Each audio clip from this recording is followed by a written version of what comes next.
One of the first things you need to know about being a Hell's Angel, that it's a tremendous amount of power and an exhilarating feeling. Ever wondered what rules govern one of the most notorious motorcycle clubs in the world? The Hells Angels, shrouded in secrecy and mythos, operate under a set of guidelines that dictate everything from loyalty to motorcycle maintenance. While these rules aren't publicly advertised, they offer a fascinating peek into the inner workings of this enigmatic organization. The club is going to become your most important priority and responsibility. Let's delve into some of the startling regulations that shape the behavior and operations of the Hells Angels. Number 15. In the world of the Hells Angels, there's this unspoken rule called "don't ask." It's like an understanding among members to not poke their noses where they don't belong. It's all about respecting each other's boundaries and not getting too nosy about personal stuff or club matters. Imagine you're at a Hells Angels gathering. The vibe's relaxed. Everyone's hanging out. Then someone hints at a topic that's clearly touchy or private. That's when the "don't ask" rule kicks in. It's this silent agreement among members to steer clear of prying into each other's personal affairs or digging too deep into club matters. It's all about respecting boundaries and maintaining that tight-knit brotherhood vibe without unnecessary drama or tension. Fully patched members have voting rights, and they are expected to utilize these voting rights. They want to make sure that the potential new members understand the club comes first, and everything else that is expected of them. It is not an easy task. So, if you don't know, it's probably not best to ask. This rule is part of the club's efforts to maintain secrecy and security. And the Hells Angels website states, "We do not answer questions about members, not even missing ones." This rule is enforced to protect the club's privacy and prevent the disclosure of sensitive information to the public. Number 14. Are you curious about what it takes to join the Hells Angels? Well, it's not your typical membership process, that's for sure. Picture this. You've got to be more than just a guy who rides a bike. They're looking for loyalty, dedication, someone who's willing to put the club above all else. It's like joining an exclusive club with its own set of rules and expectations. You've got to earn your stripes, prove yourself, and show that you're committed to the brotherhood. It's not easy, but for those who make the cut, it's a bond that lasts a lifetime. Before you're officially a part of the group, you're called a prospect, a name that gets stitched into your vest. These tentative members run errands in hopes of being voted in. Becoming a member is a long process that can take years. Once you join, you're in for life. First of all, you have to hang around like a newbie. This is the first stage where you have probably been invited by other members of the club to an event, possibly at a Hells Angels clubhouse. During this phase, you have the opportunity to meet some of the other members and get a feel for what this lifestyle may be like. The next step up from the hang-around is the associate, where you will spend up to a few more years attending some of the events and meeting other members. The members will continue to evaluate you as you learn the ropes of how to become a Hells Angel. After this stage, you become a prospect. Once you are made a prospect, you are allowed to attend a lot more events, but you will not be able to place any votes on club matters, and there may also be some meetings that you are not allowed to attend. During this phase, you have to do whatever the members tell you to. If you fail to complete what you're asked to do, you will be kicked from the club. But if you're ready to do what it takes, nothing will stop you. The final step is to become a fully patched member. This can only be achieved after a vote, where you must receive a unanimous vote from the other Hells Angels members. This means that you will gain a lot of respect, not only from other members, but also from citizens, because many people will know what you stand for and won't want to offend you in any way. The process from the start to the finish will take years, far longer than it takes to be a policeman or even a doctor. It's important to note that the Hells Angels are a very secretive organization, so not all details about the recruitment process are publicly available. Number 13. Their vests are treated as sacred. The infamous Hells Angels vests. Those patches are more than just pieces of cloth. They're like sacred symbols treated with the utmost reverence within the club. When a prospect becomes a full-fledged member, they get a vest with the famous logo and name on the back. Picture this. Every patch tells a story, representing a chapter of the club's history. It's not just about looking cool. It's about wearing your allegiance on your back, showing the world where your loyalties lie. Now here's the thing. Messing with someone's vest is like poking a hornet's nest. It's a big no-no. In fact, it's practically sacrilegious. Those vests are earned, not given. If one of the bikers gets arrested, he'll hand his vest to a fellow member to avoid tainting it in jail. If they get hurt and need an emergency procedure, they'll do whatever possible to prevent the vest from being cut or torn off. They're a badge of honor, a mark of brotherhood. So you can bet your bottom dollar that Hell's Angels members take their vests seriously. And let's not even get started on the whole patch protocol. Each patch has its own meaning, its own significance. You don't just slap on any old patch and call it a day. There's a hierarchy, a code of conduct. It's like a language all its own, understood only by those who wear the colors. So yeah, when it comes to Hell's Angels vests, tread carefully, my friend. They're more than just fashion statements. They're the heart and soul of the club. Number 12. They have a dress code. Now, you might think it's all about leather jackets and bandanas, and sure, those are definitely part of the look. But there's more to it than meets the eye. First off, it's all about representing the club with pride. You've got to wear those colors like you mean it, showing the world that you're part of something bigger than yourself. And let me tell you, those colors aren't just for show. They're a symbol of brotherhood, of loyalty, of belonging. The Hells Angels have a strict dress code that members must adhere to. Typically, members are required to wear black from head to toe, with the exception of classic American blue jeans. Shorts are usually a no-go, except in some more lenient chapters. The iconic vest with the club's name and insignia on the back is a sacred item that only full members can wear. Additionally, the club enforces a rule where only official members can wear Hells Angels branded merchandise, showing a deep respect for their symbols and patches. Impersonating a member by wearing their gear is considered highly disrespectful and not tolerated. The dress code is not just about appearance. It's a way for members to show their loyalty and commitment to the club's values and traditions. Now, when it comes to what you wear, there's definitely some flexibility. It's not like there's a strict uniform or anything, but there are some guidelines to follow. Think rugged, tough, no-frills kind of gear. Jeans, leather jackets, boots, stuff that can handle life on the road. So yeah, when it comes to dress code in the Hells Angels, it's all about representing the club with respect and honoring that brotherhood bond. Number 11, riding orders. When these guys hit the road, it's not just a casual cruise, it's a well-organized operation. Picture this. You've got a bunch of bikers roaring down the highway, but they're not just riding willy-nilly. Oh no, they've got a system. First off, there's the whole formation thing. You've probably seen it in movies. The staggered formation, with one guy leading the pack and everyone else spread out behind him. It's not just for looks. It's a safety thing. Keeps everyone in line and makes sure nobody gets left behind. Then there's the whole communication aspect. These guys aren't just chatting about the weather. They've got their own language, a series of hand signals and nods that they use to communicate on the road. It's like a secret code that only they understand. And let's not forget about the road captain. This guy's like the conductor of an orchestra, keeping everyone in line and making sure the ride goes off without a hitch.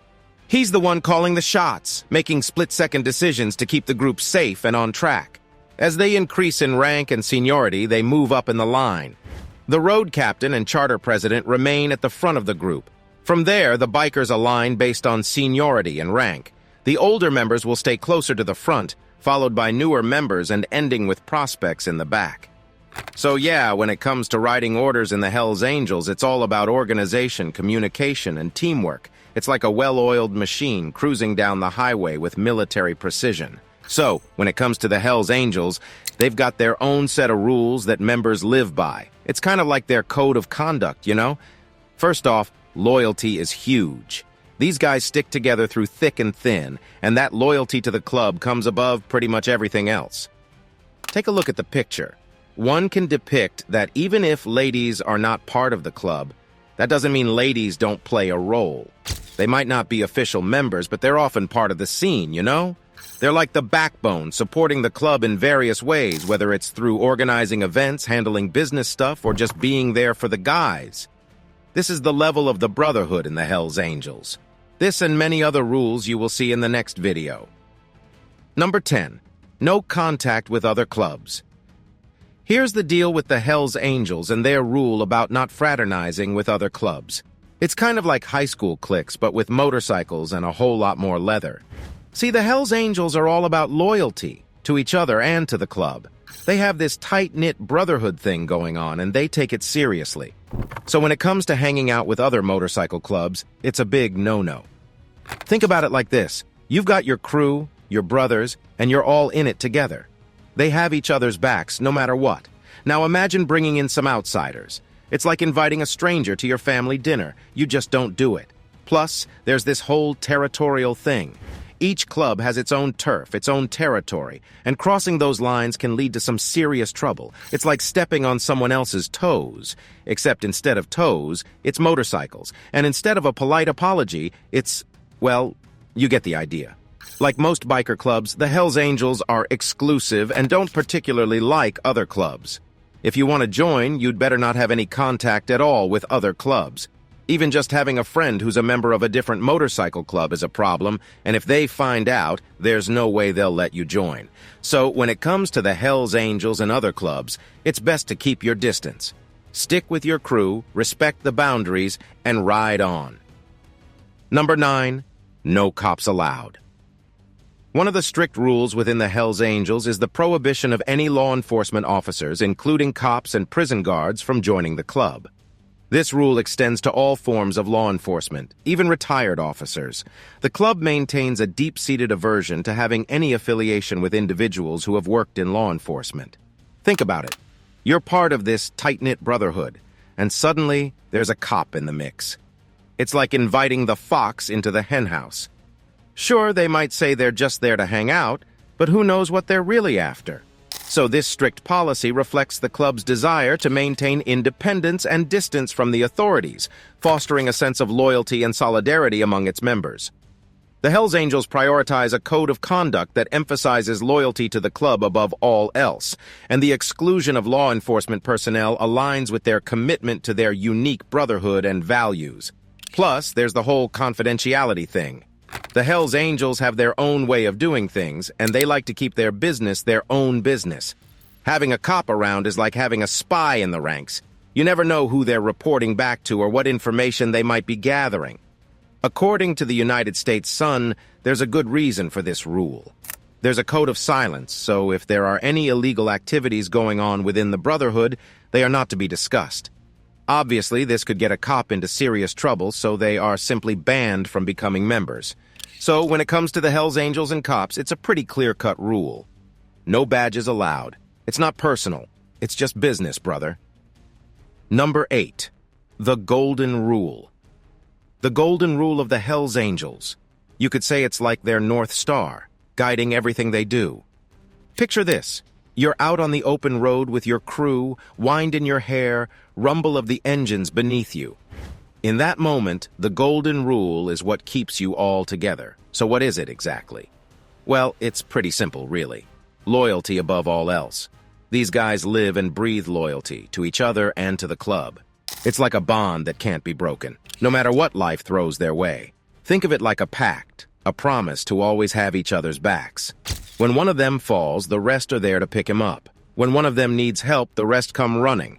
It's a brotherhood, a family, all wrapped up in leather and roaring down the highway. Despite seeming a little intimidating, journalists have often said that they have been nothing but curious. They say on their website, "Treat others how you want to be treated." Even neighbors of the club report that as long as they treat them well, they give them full respect back. This principle underscores the importance of respect and mutual consideration among members. Despite the club's tough exterior and reputation, the Golden Rule reflects a core value of the Hells Angels, highlighting their commitment to maintaining a sense of honor and integrity within their brotherhood. By adhering to this rule, members uphold a standard of behavior that fosters camaraderie, loyalty, and a sense of unity among the club's members. When it comes to the Hells Angels, remember the Golden Rule: loyalty above all else. It's not just a motto, it's a way of life among them. Number 7, don't forget you are here forever. Talking about the Hells Angels rule on Don't Forget You're Here Forever, It's like a reminder etched into their minds, a constant whisper in the back of their heads. Imagine you're inducted into this brotherhood, this club where loyalty is everything. Well, this rule is like a tattoo on your soul. It's a commitment for life. Once you're in for good. Once you join the Hells Angels, forget about ever leaving or retiring. It's one of the reasons the process of joining is so intense. The club wants to make sure that all of its members are committed enough not to want to back out a few years down the line. The only way you can ever hang up your badge is if you go against the rules. Although, given the consequences of doing so, it's probably best that you accept your lot and plan on being an angel for life. The club is a lifelong commitment. Anyone who does insist on escaping the club will have to hand back all of the patches, or they could be taken back by force. It's not just about riding bikes and wearing leather jackets. It's about being part of something bigger than yourself. It's about brotherhood, camaraderie, and a bond that lasts a lifetime. So when they say, "Don't forget you're here forever," they mean it. It's a reminder to always stay true to the club, to your brothers, and to the values they hold dear.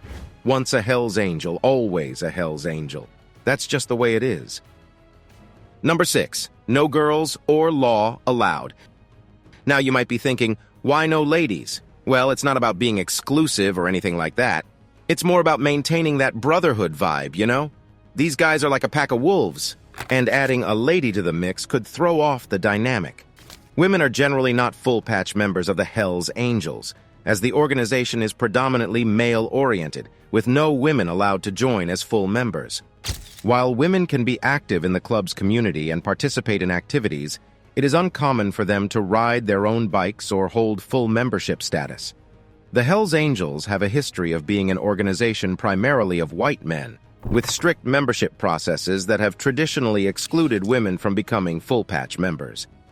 Despite some women being connected to the club through relationships with members, the club's core membership remains male-dominated and exclusive to men. Plus, there's the whole confidentiality thing.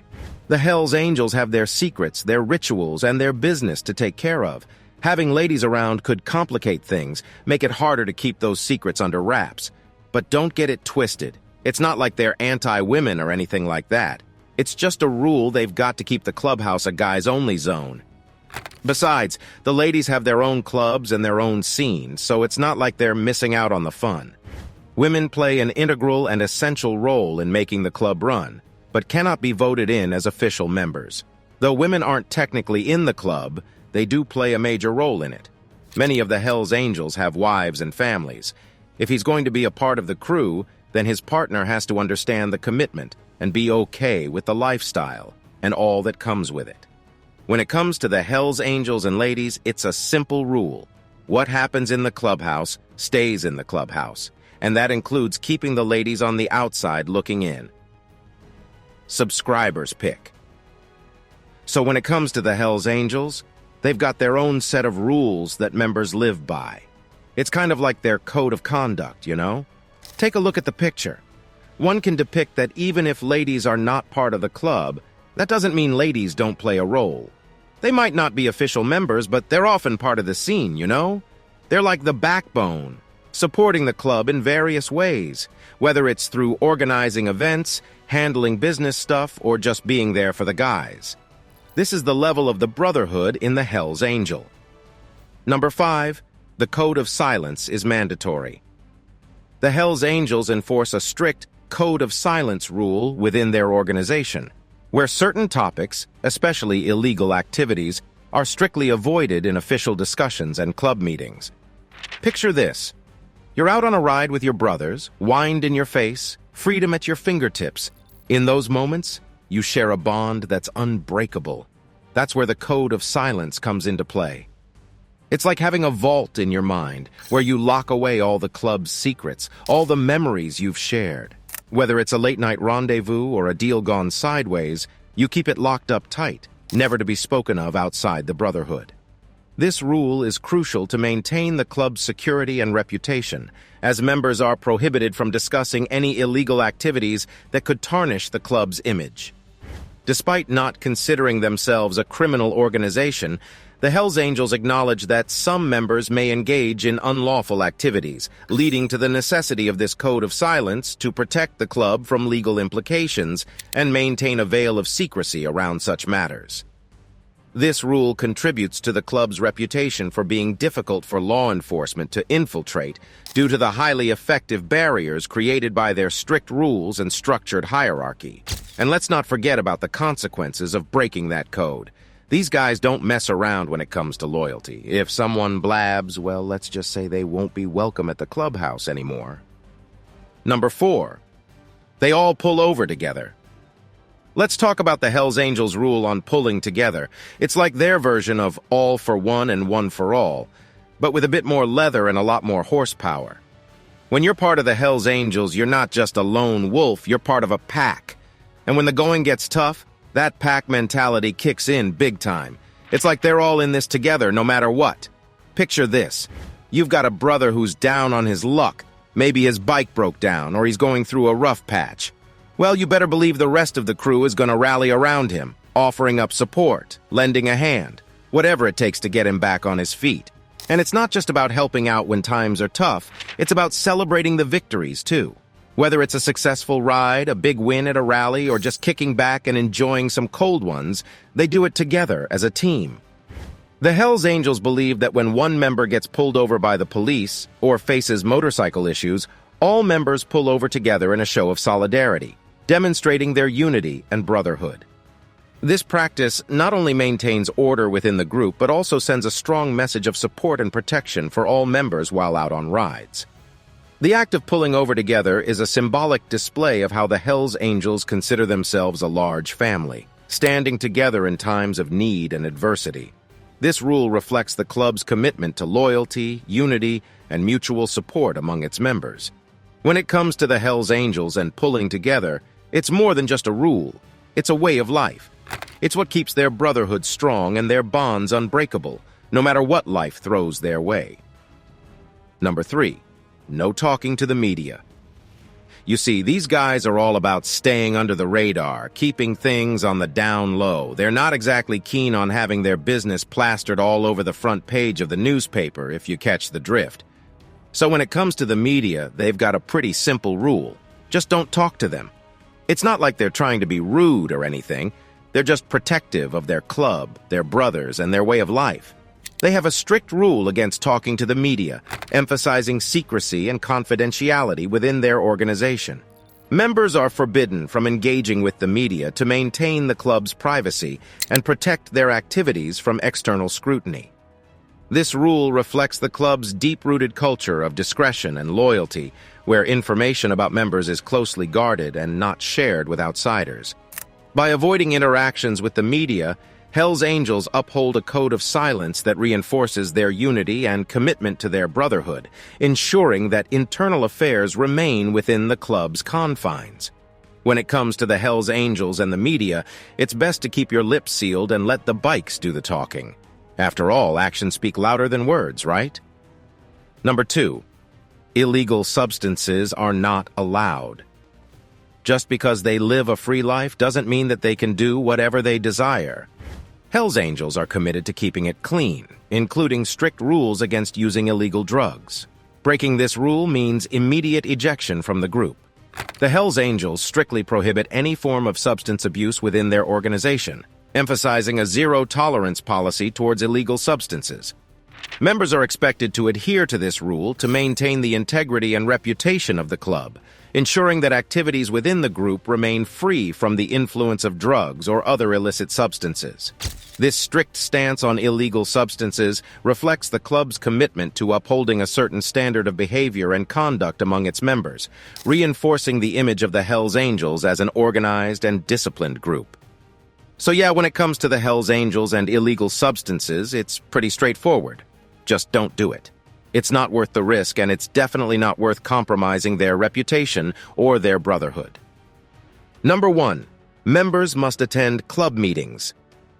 Think of it like a family gathering, except instead of awkward small talk with your distant relatives, you're hanging out with your brothers, swapping stories and sharing laughs.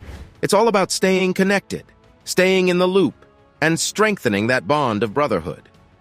Think of it like a family gathering, except instead of awkward small talk with your distant relatives, you're hanging out with your brothers, swapping stories and sharing laughs. It's all about staying connected, staying in the loop, and strengthening that bond of brotherhood. Plus, there's the whole democracy thing. These meetings aren't just for show, they're where decisions get made, votes get cast, and everyone has a say in how things are run. Clubhouses are considered home to the Hells Angels, and an essential part of being a member is to attend the weekly meetings that take place there called church. All sorts of club business is discussed regarding members and important issues like how to deal with the police or the media. As George Christie tells history, these meetings can be very personal if someone needs to be disciplined, such as if a member has an issue with drugs or alcohol. So if you're not there, you're missing out on your chance to have a voice in the club. Thanks for watching. See you in the next video.